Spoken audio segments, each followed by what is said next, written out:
custodian of the two holy mosques, and then ladies, gentlemen, majesties, highnesses, excellencies, and Honorable Secretary General.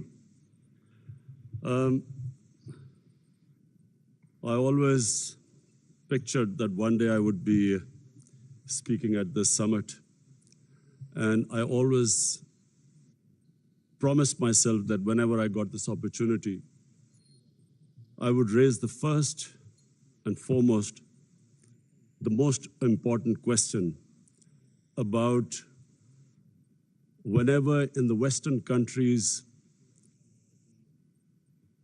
people blaspheme our Prophet, peace be upon him, I always felt that the response from the Muslim Ummah, the OIC, I always felt it was lacking. And therefore, I wanted to use this platform that the OIC owes a responsibility. Us heads of the states, we have a responsibility to the Muslim world. When anyone in the Western world blasphemes our Prophet, peace be upon him, it is a failure of the OIC that we have not been able to explain to the Western countries that the love and affection that we feel for our Holy Prophet, that how he lives in our hearts. It was up to us to explain to the Western people that the amount of pain they cause us when they ridicule or mock our Holy Prophet. And we must know that in the West, people do not treat religion the way the Muslim world treats Islam. We live our religion. In the Western world, they have a completely different attitude to the way they approach religion. And so therefore, on this, Mr. Chairman, I would like to say from this platform that we must, in the forums like the United Nations, forums like the European Union, we must explain to them that they cannot hurt the sentiment of 1.3 billion people under the garb of freedom of expression. The Jewish community has very successfully explained to the world that any misinterpretation of the Holocaust gives them pain. And so the Western world views Holocaust with a lot of sensitivity. But that sensitivity is lacking when they come to talking about our Holy Quran or our Prophet, peace be upon him. So I feel that this forum must take it upon itself to explain to the Western world through these forums what it means to us and how we love and respect our Holy Prophet.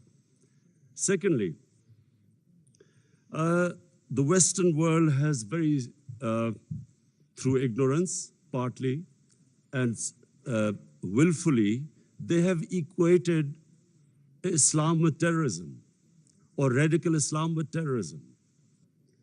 I feel that this has done a tremendous amount of disservice to the Muslim community. Religion has nothing to do with terrorism.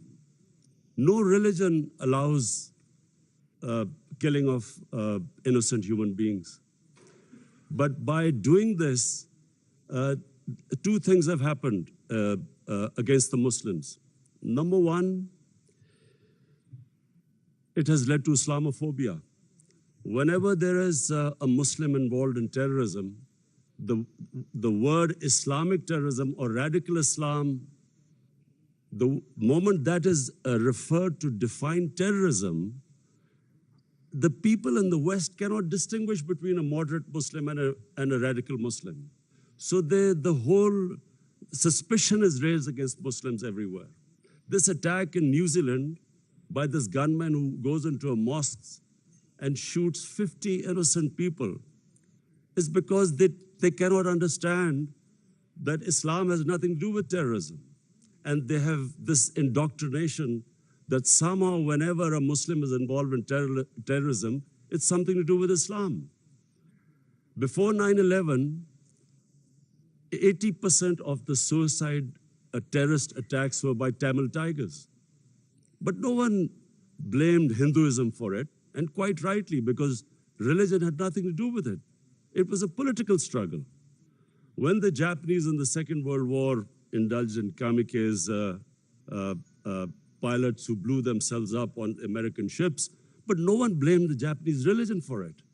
So this is my second point. I feel that it causes Islamophobia because we, the heads of Muslim states, have not been able to explain to the West, not powerfully enough, that Islam has nothing to do with terrorism.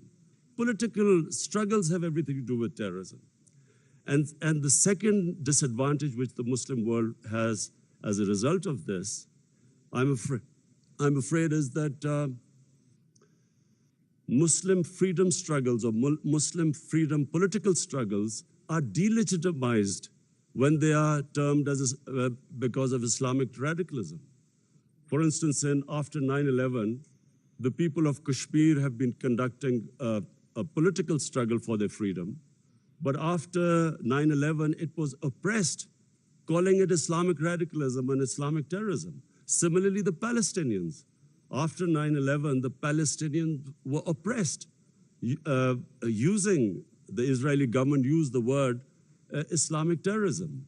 So this is my second point. I feel that from this forum, we must take a stand. We must de-link terrorism with Islam.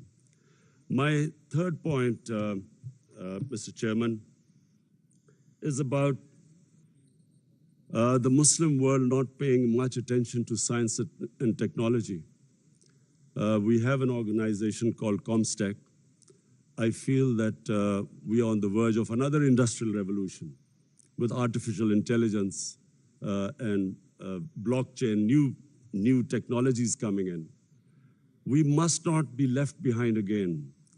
And I feel that we as a Muslim world must spend more of our resources in strengthening ourselves in this field. We must pay more attention to education, to quality education, to universities. Despite having all the resources, I'm afraid we lag behind. And I think from the OIC platform, it would be a good opportunity for us to concentrate on spending more on science and technology.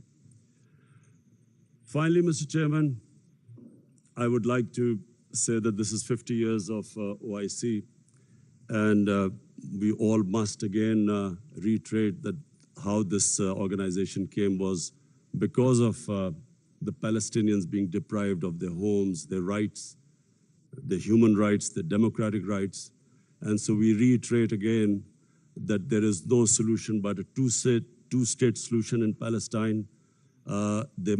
East Jerusalem must become the capital of for the Palestinian people. And the Golan Heights must be returned as the 1967 borders, which all the international conventions, the United Nations resolutions say so.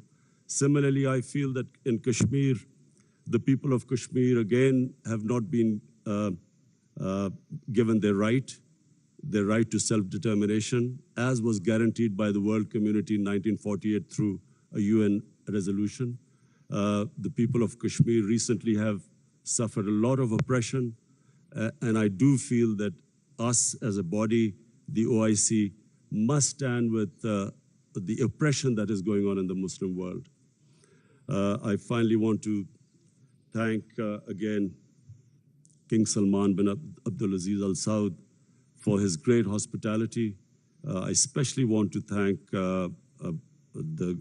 we had the great opportunity to go into to visit the Rawza Rasul in Medina yesterday, and from me and my delegation, we want to say that it gave us the greatest happiness and pleasure to be able to visit the mosque. Thank you very much.